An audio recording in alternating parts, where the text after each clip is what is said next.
શ્રીમદ્ ભગવદ ગીતા અધ્યાય 2 શ્લોક 69 યા નિશા સર્વભૂતાના તસ્યા જાગર્તિ સંયમી યસ્યા જાગૃતિ ભૂતાની સા નિશા પશ્યતો મુનેઃ। જેને સર્વ જીવો દિવસ માને છે તે જ્ઞાની પુરુષો માટે અજ્ઞાનની રાત્રિ છે તથા જેને સર્વ જીવો રાત્રિ તરીકે જોવે છે તે આત્મનિરીક્ષણ કરનારા મુનિઓ માટે દિવસ છે।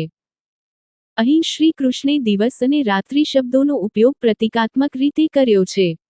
ઘણીવાર લોકો આ શ્લોકને શબ્દશ લઈને તેના અર્થ અંગે ગૂંચવાઈ જાય છે। એકવાર એક ખડેશ્રી બાબા સતત ઊભા રહેતા તપસ્વી હતા જેના શિષ્યો એવો દાવો કરતા હતા કે તેઓ ખૂબ મહાન સંત હતા। છેલ્લા 35 વર્ષોથી તેઓ સૂતા ન હતા। તેઓ તેમના ઓરડામાં લટકતા દોરડા ઉપર કાખ રાખીને ઊભા રહેતા હતા। તેઓ દોરડાનો ઉપયોગ તેમની ઊભી અવસ્થામાં સહાય મેળવવા કરતા હતા। જ્યારે તેમને પૂછવામાં આવ્યું કે આવી વિનાશકારી તપસ્યાનું પ્રયોજન શું છે તો તેમણે ભગવદ ગીતાનો આ શ્લોક ટાંકતા કહ્યું, જેને સર્વ જીવો રાત્રિ તરીકે જોવે છે તેને પ્રબુદ્ધ સાધુ દિવસ તરીકે જોવે છે। તેથી તેનો અભ્યાસ કરવા તેમણે રાત્રે નિદ્રાનો ત્યાગ કરી દીધો હતો।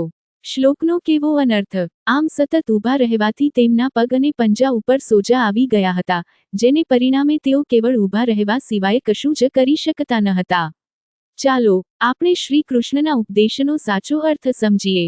જેઓ માયિક ચેતનામાં લિપ્ત છે તેઓ સાંસારિક સુખોને જ જીવનનો વાસ્તવિક આશય માને છે।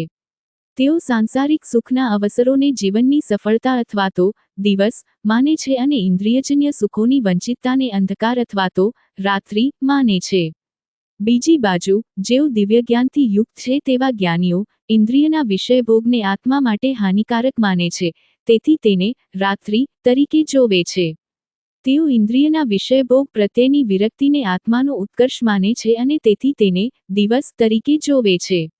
આ શબ્દોના સૂચિતાર્થનો ઉપયોગ કરીને શ્રી કૃષ્ણ કહે છે કે જે મુનિ માટે રાત્રિ છે તે માયિક મનના લોકો માટે દિવસ છે અને જે મુનિ માટે દિવસ છે તે માયિક મનના લોકો માટે રાત્રિ છે।